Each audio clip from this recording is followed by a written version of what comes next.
La vente, c'est comme le reste, ça s'apprend. Il y a des méthodes, il y a des outils, des outils modernes. On ne doit plus vendre aujourd'hui comme on vendait dans les années 70 ou même avant. Donc il faut renouveler tout ça et donc former nos équipes. Vendre, oui, mais quoi, à qui et comment? Des questions simples qui demandent des réponses détaillées. Après avoir parlé marketing, Thierry Rollet revient à l'Eurodev Center à Forbach pour aborder cette fois la question de la fonction commerciale. Devant un auditoire composé en grande partie de commerciaux, mais aussi de responsables de petites entreprises qui doivent souvent porter plusieurs casquettes. Quand on est chef d'entreprise, il y a bien entendu son cœur d'activité, son cœur de métier.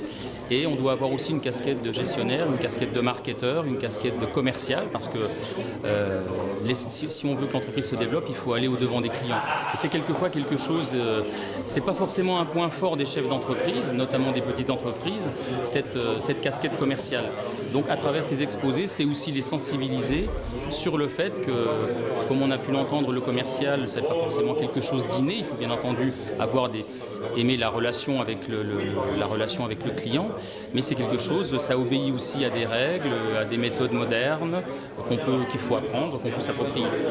Il y a ce qu'on appelle les achats nécessités. Les achats nécessités, c'est plutôt l'inverse. C'est plus la partie rationnelle qui va être prépondérante. Mais ça ne veut surtout pas dire que la partie émotionnelle sera absente. Ce petit déjeuner économique, c'est l'une des opérations que met régulièrement sur pied la pépinière d'entreprise installée sur l'Eurozone. Une animation économique qui vise particulièrement les petites et moyennes entreprises. De l'information, mais aussi une occasion pour les responsables de ces petites structures de se retrouver, d'échanger autour d'un café, de créer du lien. Ça confirme effectivement les réalités du marché et surtout ce qu'on a appris à l'origine. Une piqûre de rappel, ouais, c'est exactement ça. Ouais, c'est juste.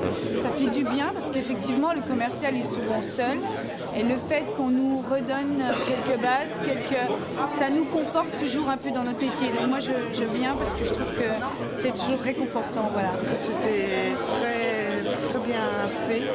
Le fait de voir beaucoup de gens de différentes entreprises du secteur, c'est très bien. Moi, c'est la première fois, donc je ne connaissais pas du tout. Et on est quand même plus dans une démarche de partenaire.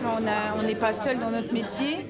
Donc nos concurrents sont parfois aussi nos partenaires et doivent l'être de plus en plus. Donc ouais, c'est important de se connaître, de se reconnaître et de se voir de temps en temps.